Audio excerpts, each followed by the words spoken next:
Hi guys, welcome to Cherry explains. तो हायदर ना नरमीन को सब सच बता देता है कि वो मुराद तुम्हारा बेटा नहीं है। तो वो बोलती है कि ये सच नहीं हो सकता। वो बोलता है कि नहीं, यही सच है, वो किसी और का बच्चा था। तो वो बोलती है कि नहीं, तुम झूठ बोल रहे हो, तुम ऐसे नहीं कर सकते, तुम मुझे ये सब इसीलिए बोल रहे हो कि मैं अपने बेटे को भूल जाऊँ। वो बोलता है कि देख नरमीन, मैं तुम्हें लास्ट टाइम बता रहा हूँ कि मुराद तुम्हारा बेटा नहीं था, वो किसी और का बच्चा था। तुम्हें अब मुझ पर यकीन करना है तो करो, नहीं करना तो मत करो। वो सच में किसी और का बच्चा। इतना सुनते ना नरमीन ऐसे बिल्कुल हो जाती है कि ये क्या कह रहा है ये। फिर बोलता है कि अगर तुम्हें मुझ पर यकीन नहीं है ना, तो जाकर घर पर बिनाज से पूछो, उसको सब सच पता है। पर वो वहाँ से उठकर चला जाता है और पीछे ना नरमीन उसे आवाज़ें देती रहती है कि हायदर प्लीज़ मेरी बात सुनो, यहाँ पर वापस आओ, प्लीज़ मेरी बात सुनो। पर वो उसकी कोई बात नहीं सुनता और वो वहाँ से चला जाता है।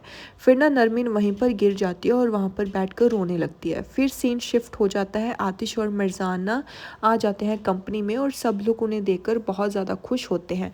तो जैसे वो कंपनी में सबसे मिलकर आगे बढ़ते हैं ना, तो आगे खड़ी होती है दीमत। तो दीमत को देखकर मतलब मिर्जान और आतिश दोनों रुक जाते हैं और आतिश उससे बात तक नहीं करता और वो चुपचाप वहाँ से दीमत को इग्नोर करके चला जाता है।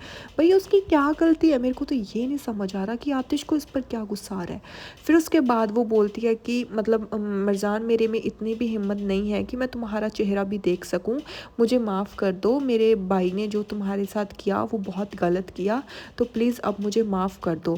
तो मिर्जान भी ना उसको ऐसे गुस्से से देखती है। पहले तो वो बोलती है कि मतलब मेरी बात मानो ना मानो मिर्जान, पर ये मेरे लिए बहुत ज़्यादा मुश्किल है, मैं बीच में फंस चुकी हूँ, एक साइड पर तुम हो, एक साइड पर मेरा भाई है, प्लीज़ मुझे माफ़ कर दो, मुझसे गलती हो गई। फिर वो बोलती है कि हाँ, मुझे पता है कि ये तुम्हारे लिए बहुत ज़्यादा मुश्किल है और ये मेरे लिए भी कभी मुश्किल हुआ करता था और मैं ये तुम्हारी सिचुएशन समझती हूँ।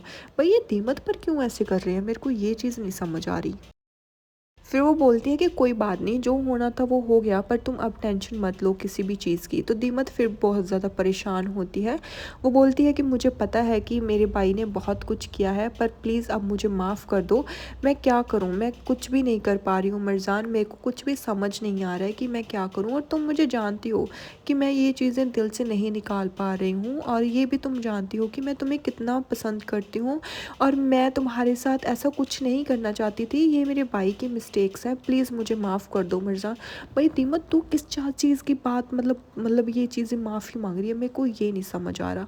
फिर वो बोलती है कि ये मैं बात डिनाई नहीं कर सकती। मिर्ज़ान कहती है कि मतलब जो भी है, तुम मेरा बहुत करती हो और मैं भी तुम्हारा बहुत करती हूँ।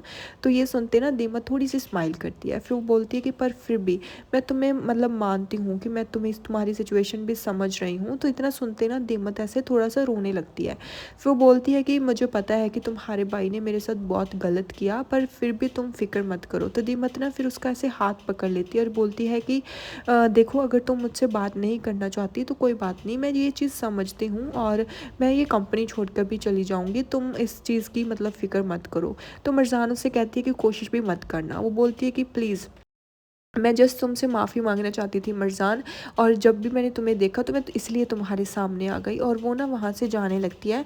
तो मिर्ज़ान उसका हाथ पकड़ लेते हो, बोलते कि तुम कहीं नहीं जा रही हो, तब तक तो तुम बिल्कुल भी नहीं जा रही हो जब तक मेरी शादी नहीं हो जाती। तो फिर वो ना मजाक मजाक में ऐसे हंस करती है मिर्ज़ान उसके साथ। फिर ना मतलब दीमत जल्दी से उसको हक कर लेती है और दीमत बहुत ज़्यादा अपसेट होती है। I feel really bad for them यार। फिर उसके बाद हमें दिखाया जाता है नज़ीर। नज़ीर ना वेट कर रहा होता है किसी का, और वो भी कर रहा होता है असली का। तो असली ना वहाँ पर आ जाती है, वो भी नज़ीर जैसे कपड़े पहन के आती है। तो फिर जैसे वो वहाँ पर आती है ना, तो नज़ीर उसे देखकर ऐसे खुश हो जाता है, और वो मतलब क्योंकि उसकी कॉन्टीन्यूसली वो काफ़ी टाइम से उसका वेट कर रहा होता है। ये दोनों कपल बन जाए तो कितना अच्छा होगा ना गाइस, ये दोनों एक साथ बहुत अच्छे लगते हैं मेरे को। फिर ना नज़ीर उससे पूछता है कि तुम्हें किसी ने मतलब तुम्हारा किसी ने पीछा तो नहीं किया? तो असली बोलती है कि नहीं, किसी ने नहीं किया। तो बोलते हैं कि ठीक है एंड थैंक यू यहाँ पर मेरे लिए आने के लिए। तो असली बोलते हैं कि तुमने मुझे कॉल क्यों की, बताओ क्या बात है। तो फिर वो बोलता है कि मुझे तुम्हारी हेल्प की ज़रूरत है। तो असली बोलती है कि क्या हेल्प, और अब तुम मेरी हेल्प क्यों मांगते हो? हाँ, जब मैंने तुमसे हेल्प मांगी थी तो तब तो तुम क्या बोल रहे थे कि तुम मेरी हेल्प नहीं करना चाहते हो, और अब तुम मेरी हेल्प क्यों मांग रहे हो? फिर बोलता है कि मतलब मुझे पता है कि तुम ही सिर्फ मेरी मदद कर सकती हो एंड तुम्हें मेरी मदद करनी होगी। तो असली कुछ नहीं बोलती। फिर वो बोलता है कि मुझे तुम ये बताती रहना कि आतिश मेरे खिलाफ़ क्या क्या प्लान कर रहा है, तो वो चीज़ें तुम मेरे को बताती रहना। तो वो मतलब ऐसे होती कि बोलती है कि तुमने मेरे साथ प्रॉमिस किया था कि तुम आतिश के साथ कुछ नहीं करोगे और तुमने वो अपना प्रॉमिस तोड़ दिया। फिर ना नज़ीर उसकी तरफ ऐसे देखने से लगता है। तो फिर वो बोलते हैं कि मैंने तुम्हें कहा था कि तुम्हें ये सब नहीं करना है, स्पेशली आतिश के साथ तो बिल्कुल भी नहीं, पर तुमने मेरी कोई भी बात नहीं मानी। अब तुम्हें क्या लगता है कि मैं तुम्हारी बात मानूंगी? वो बोलते हैं कि हाँ, मैं मानता हूँ कि तुम सही हो, पर फिर भी अब मैं ये नहीं कर सकती। तो फिर वो मतलब उसकी तरफ देखता है। वो बोलता है कि क्यों नहीं कर सकती, तुम्हें मेरी हेल्प करनी होगी, तुम ऐसे नहीं कर सकती। देखो, मैं सब कुछ पीछे छोड़ लेते हैं और तुम्हें ना मतलब शुरू से शुरू करते हैं और तुम्हें मेरी हेल्प करनी होगी। प्लीज़, एक तुम ही हो और जो मेरी हेल्प कर सकती हो, और सिर्फ तुम ही मेरी सपोर्ट कर सकती हो असली। वो बोलती है कि तुम मरजान को ले ही गए थे, तो फिर उसके बाद तुमने आतिश के लिए वो चीज़ें क्यों करी? तुम्हें ऐसा नहीं करना चाहिए था और तुम्हें उसको हाथ तक नहीं लगाना चाहिए था, फिर भी तुमने सब कुछ किया। मैंने तुम्हें ऑलरेडी बताया था कि आतिश मेरी लाल लाइन है, अगर तुमने उसको क्रॉस किया तो उसके बाद मैं तुम्हारी कभी भी हेल्प नहीं करूँगी। और अब बहुत देर हो चुकी है, अब तुम इस चीज़ को भूल जाओ कि मैं तुम्हारी कभी भी हेल्प करूँगी, सब कुछ ख़त्म हो चुका है वैसे भी। तो फिर वो बोलता है कि फिर क्या, मतलब फिर क्या, अगर सब कुछ ख़त्म हो चुका है तो वो बोलता है कि तुम फिर से लड़ाई नहीं करोगी क्या उस चीज़ के लिए?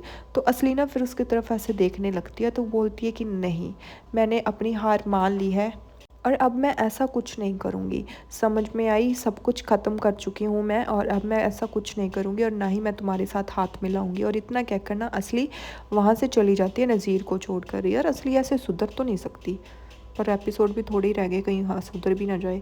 फिर उसके बाद ना हमें दिखाया जाता है मरजान ना आतिश के ऑफिस में आ जाती है और आतिश उसे देखकर ऐसे सरप्राइज़ होता है कि ये यहाँ पर क्या करने आई है। तो वो आती है और उसकी फाइल्स थोड़ी दूर रखती है और अपना लैपटॉप वहाँ पर रख लेती है और वहाँ पर ना आकर बैठ जाती है। तो वो बोलता है कि वाओ, तो आज तुम यहाँ पर क्या कर रही हो? हाँ, यहाँ पर कैसे आ गई? तो मरजान उसकी तरफ बोलती है कि क्या मैं यहाँ पर आ नहीं सकती? तो वो बोलता है कि नहीं नहीं, मैं तो वैसे पूछ रहा हूँ कि मतलब तुम यहाँ पर कैसे आ गई? तो फिर वो बोलती है कि मैं नहीं आ सकती क्या? वो बोलता है कि मैं इसलिए पूछ रहा हूँ कि तुम्हारा कमरा कहीं रेनोवेशन के लिए तो नहीं गया हुआ? वो बोलती है कि ऐसा कुछ नहीं है, मैं आज तुम्हारे साथ टाइम स्पेंड करना चाहती थी और इसीलिए मैं तुम्हारे साथ काम करने के लिए आई हूँ। तो तुम्हें कोई प्रॉब्लम है क्या? वो बोलता है कि नहीं नहीं, मेरे को क्या प्रॉब्लम हो सकती है यहाँ पर, मेरे को तो अच्छा लग रहा है। फिर उसके बाद वो बोलती है कि चलो ठीक है। फिर वो बोलता है कि वैसे भी मैं तुम्हारी सारी बातें सब समझ रहा हूँ। वो बोलती है कि क्या क्या समझ रहे हो, बताओ मुझे तुम। फिर ना आतिश कहता है कि तुम यहाँ पर मेरे पर नज़र रखने आई हो, क्योंकि तुम्हें ऐसे लगता है कि मैं यहाँ से चला ना जाऊँ, तो मतलब इसलिए तुम यहाँ पर आई हो। तो मरजान ना ऐसे हो जाती है कि इसको तो सब पता लग गया। फिर वो बोलती है कि नहीं, ऐसी बात नहीं है। वो बोलता है कि नहीं, तुम इसीलिए आई हो, मेरे को सब पता है। चलो कोई बात नहीं, मेरे लिए तो ये काम करेगा, मैं तुम्हें यहाँ पर बैठा देखूँगा और यहाँ पर जो इतनी फाइल्स हैं ये सारा काम अब तुम कर लोगी। तो वो सारी फाइल्स उठाता है और मरजान की तरफ कर देता है और बोलता है कि चलो इस फाइल्स को लो और इन फाइल्स पर काम करना शुरू कर दो। वो बोलती है कि ऐसा मैं नहीं करूँगी। वो बोलता है कि नहीं नहीं, तुम्हें करना ही होगा, ये तुम्हारा काम है और अब ये सब ना तुम्हें करना होगा। वो बोलते हैं कि नहीं, मेरे पास ऑलरेडी बहुत ज़्यादा काम है तो मैं नहीं कर सकती। वो बोलता है कि नहीं नहीं, ये अपने काम में इस काम को भी थोड़ा सा ऐड कर लो और ये काम भी कर दो। वो बोलती है कि नहीं कर सकती ना आतिश, इतना काम ऑलरेडी मेरे पास है तो मैं इतना काम कैसे कर सकती हूँ? तो आतिश उसकी तरफ देख के ना ऐसे स्माइल करने लगता है और बोलता है कि चलो कोई बात नहीं। तभी वहाँ पर कोई आ जाता है।